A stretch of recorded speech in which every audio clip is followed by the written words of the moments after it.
Hello दोस्तों, welcome to my channel pharma exam. दोस्तों आज के वीडियो में हम कुछ और क्वेश्चन डिस्कस करेंगे। हमने 5000 वाला सीरीज़ स्टार्ट किया हुआ है। जैसे कि आप सभी को पता है ESIC का एग्ज़ाम्स आ रही है, फिर एम्स का भी एग्ज़ाम्स आ रही है, तो और अलग अलग स्टेट की अलग अलग एग्ज़ाम्स आ रही है, तो इसीलिए हमने 5000 की एक सीरीज़ स्टार्ट किया हुआ है। तो पहले वीडियो में हमने 20 क्वेश्चन डिस्कस किया था और टॉपिक वाइज हमने स्टार्ट किया हुआ है। पहले वीडियो में हम एनाटॉमी से देखा है क्वेश्चन। आज के वीडियो में हम फार्माकोलॉजी से कुछ क्वेश्चन देखेंगे। बेसिक फार्माकोलॉजी से, जनरल फार्माकोलॉजी से हम कुछ क्वेश्चंस देखेंगे। दोस्तों अगर आप फार्मासिस्ट के एग्ज़ाम की तैयारी कर रहे हो और आप हमारे चैनल पर नए हो तो प्लीज़ चैनल को सब्सक्राइब कर दीजिए और साथ ही बेल आइकन को भी दबा दीजिए ताकि आपको नोटिफिकेशन मिलती रहे। चलिए देख लेते हैं क्वेश्चंस क्या हैं। Pharmacodynamics deals with the study of, सभी को पता है फार्माकोडायनामिक्स किसके स्टडी को कहते हैं? Mechanism of action, interaction with receptor, toxic effect of drug या फिर मेटाबॉलिज्म ऑफ ड्रग। क्या होगी करेक्ट आंसर? फार्माकोडायनामिक्स मीन्स क्या होती है? फार्माकोडायनामिक्स मीन्स पावर होती है ना, पावर होती है, पावर। वो डायनेमिक्स क्या कर, फार्माकोडायनामिक्स क्या है? ये what the drug does to the body. हम सिंपली समझेंगे तो क्या बोलेंगे? What the drug does to the body. Drug body के से क्या करता है ना? इसमें क्या ड्रग का एक्शन क्या है बॉडी में? ड्रग का एक्शन क्या है? वही होगा हमारा फार्माकोडायनामिक्स। तो आंसर क्या हो जाएगा? यस, मैकेनिज्म ऑफ एक्शन हो जाएगा फार्माकोडायनेमिक। फार्माकोडायनेमिक क्या होगा? Mechanism of action. और फार्माकोकाइनेटिक्स क्या है देख लेते हैं। Pharmacokinetics is metabolism of rate of metabolism of drug. ये सही है क्या?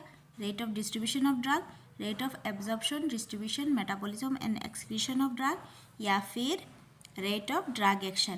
तो हमें पता है फार्माकोकाइनेटिक्स का मतलब क्या होता है? काइनेटिक्स मतलब मूवमेंट होता है, काइनेटिक्स मतलब मूवमेंट होता है। फार्माकोकाइनेटिक्स हम क्या कह सकते हैं? What the body does to the drug. Body drug के साथ क्या करती है? बॉडी ड्रग के साथ क्या करती है? सिंपली हम समझेंगे, सिंपली क्या कहेंगे? बॉडी ड्रग के साथ क्या करती है? What the body does to the drug. अगर रेट ऑफ ड्रग एक्शन को कहेंगे तो क्या बोलेंगे? अभी हमने देखा है rate of drug action, drug का एक्शन है बॉडी में क्या है वो क्या हो जाएगा? डायनेमिक्स होगा। मेटाबॉलिज्म ऑफ ड्रग, हाँ ये हो सकता है, डिस्ट्रीब्यूशन भी हो सकता है, लेकिन अप्रोप्रिएट आंसर क्या होगा? Rate of absorption, distribution, metabolism and excretion of drug. उसको हम क्या कहते हैं? फार्माकोकाइनेटिक्स कहते हैं। याद रखना है, कन्फ्यूज नहीं होना है। ये क्वेश्चन काफ़ी बार पूछा है, काफ़ी एग्जाम्स में पूछा है। Rate of absorption, distribution, metabolism and excretion of drug, इसको हम क्या कहते हैं? फार्माकोकाइनेटिक्स कहते हैं। नेक्स्ट क्वेश्चन देख लेंगे। Father of Indian pharmacology. Father of Indian pharmacology क्या, कौन है? कौन है father of Indian pharmacology?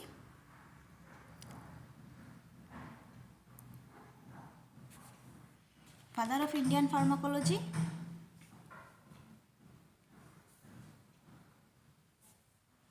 Yes, father of Indian pharmacology है Ramnath Chopra. Ramnath Chopra, Ramnath Chopra father of Indian pharmacology कौन है? रामनाथ चोपड़ा। अलेक्जेंडर फ्लेमिंग, आप सभी को पता है, इन्होंने पेनिसिलिन को डिस्कवर किया था। और पॉल आर्ची, ये इनको हम क्या कहते हैं? इनको हम फादर ऑफ मॉडर्न केमोथेरेपी कहते हैं। Father of modern chemotherapy, chemotherapy की फादर कौन है? Paul Archies. इनको मैजिक बुलेट भी कहा जाता है। याद रखना है, कभी आंसर क्वेश्चन पूछ लेंगे। नेक्स्ट क्वेश्चन देखेंगे। Modern father of modern pharmacology is, modern pharmacology कौन है? फादर ऑफ मॉडर्न फार्माकोलॉजी कौन है?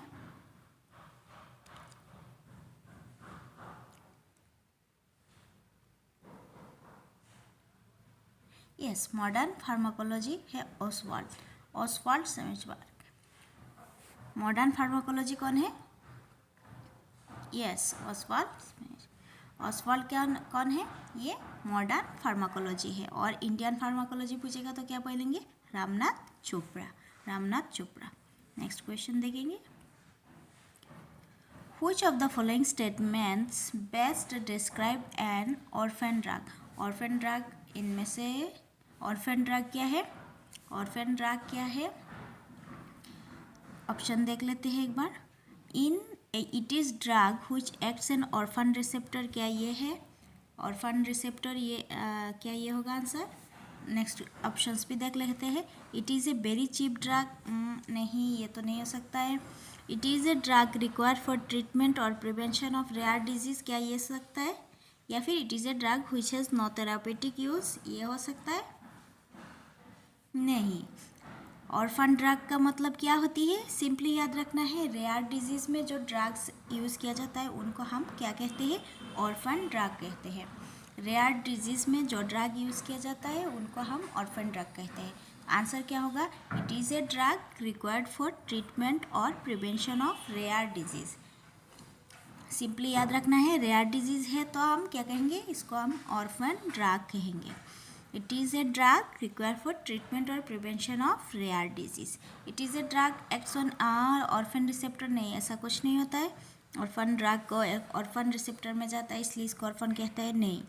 ऑर्फन ड्रग किसको कहते हैं, जो रेयर डिजीज़ में ट्रीटमेंट एंड प्रिवेंशन के लिए रेयर डिजीज़ में दिया जाता है तो उसको हम क्या कहेंगे, ऑर्फन ड्रग कहेंगे। चलिए नेक्स्ट क्वेश्चन देखते हैं। When the rate of elimination of drug remains constant irrespective of drug concentration, it is said to flow.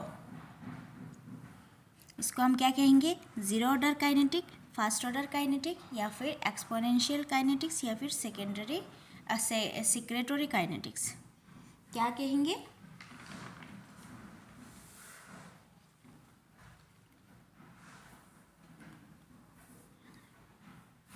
When rate of elimination of a drug remain constant बोला है, irrespective of drug concentration, it is said to क्या कहेंगे, zero order kinetics को हम क्या कैसे कहते हैं, zero order kinetics. Rate of elimination not depend on plasma concentration, rate of elimination not depend on plasma concentration, उसको हम क्या कहेंगे, जीरो ऑर्डर काइनेटिक। और फर्स्ट ऑर्डर काइनेटिक्स को हम क्या कहेंगे, rate of elimination is directly proportional to plasma concentration. Rate of elimination is directly proportional to the plasma concentration. तो इसमें हमने क्या बोला है, rate of elimination of drug remain constant बोला है तो क्या होगा, जीरो ऑर्डर काइनेटिक्स हो जाएगा, जीरो ऑर्डर काइनेटिक्स हो जाएगा, जीरो ऑर्डर काइनेटिक्स हो जाएगा, है ना। Zero order kinetics, rate of elimination not depend बोला है ना, not depend on plasma concentration. और फास्ट ऑर्डर काइनेटिक्स क्या है, ये rate of elimination is directly proportional to the plasma concentration, इसको इन दोनों को आपको याद रखना है। चलिए नेक्स्ट क्वेश्चन देखेंगे। The science deals with the interaction of exogenously administered chemical molecules with living system. उनको हम क्या कहेंगे, anthropology, bioinformatics,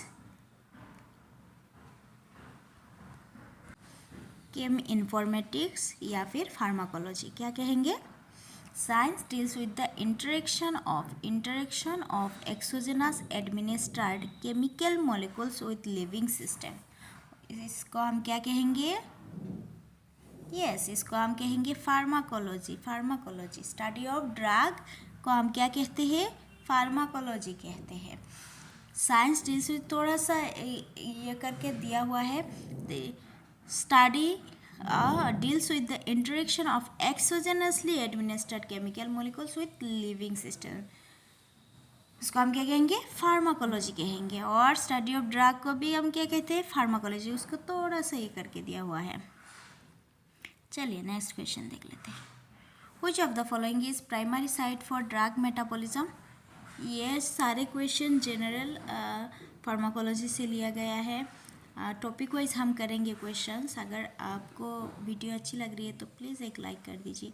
which of the following is primary site of drug metabolism. Primary site कौन सी होती है ड्रग मेटाबॉलिज्म के लिए? सभी को पता है, लीवर होती है ना, लीवर में होती है, लीवर होती है। और किडनी में क्या होती है? एक्सक्रीशन होती है ना, एक्सक्रीशन होती है। और एक चीज़ जी, मेटाबॉलिज्म ऑफ ड्रग किस में होती है? लीवर में होती है। ऑप्शन ए हो जाएगी करेक्ट आंसर। नेक्स्ट क्वेश्चन देखेंगे। The process of transport across a cell in particular form by formation of vesicles is called. इसको हम क्या कहेंगे? Process of transport across a cell in a particular form by formation of vesicle. Formation of vesicle को हम क्या कहते हैं? Passive diffusion, active transport, pinocytosis या फिर फैसिलिटेटेड डिफ्यूजन। क्या कहेंगे? फैसिलिटेटेड डिफ्यूजन क्या कहेंगे? यस, इसको हम फॉर्मेशन ऑफ वेसिकल्स को हम क्या कहते हैं? पिनोसाइटोसिस कहते हैं, पिनोसाइटोसिस कहते हैं, पिनोसाइटोसिस कहते हैं। It is a process by which the cell membrane folds and creates. अगर आपको पूछेगा folds and creates small pockets और vesicles and capture the cellular fluid to dissolve substance, उसको हम क्या कहते हैं? पिनोसाइटोसिस कहते हैं, पिनोसाइटोसिस कहते हैं। और एक क्या है? The process of transport across the cell in a particular form by formation of vesicles is called pinocytosis. चलिए नेक्स्ट क्वेश्चन देख लेंगे।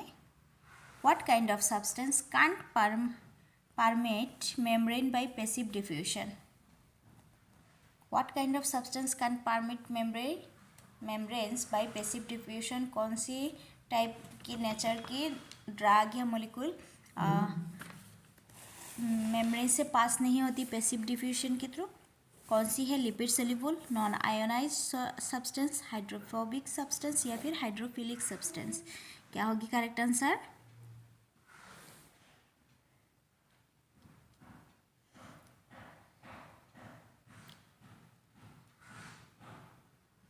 पैसिव डिफ्यूजन में कौन सी ड्रग किस तरह नेचर की ड्रग पास होती है?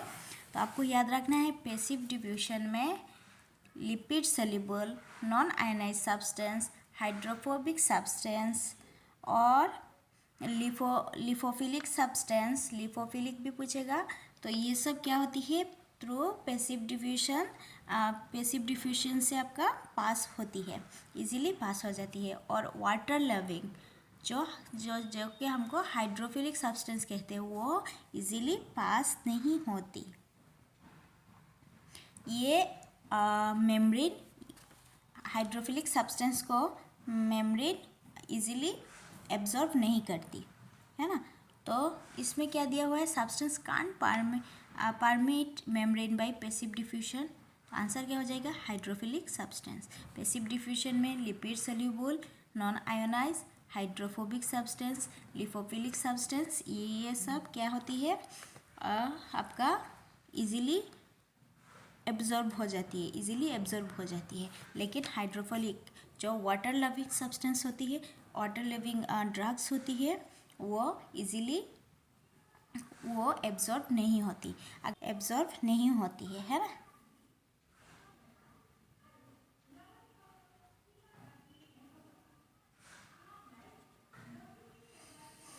चलिए,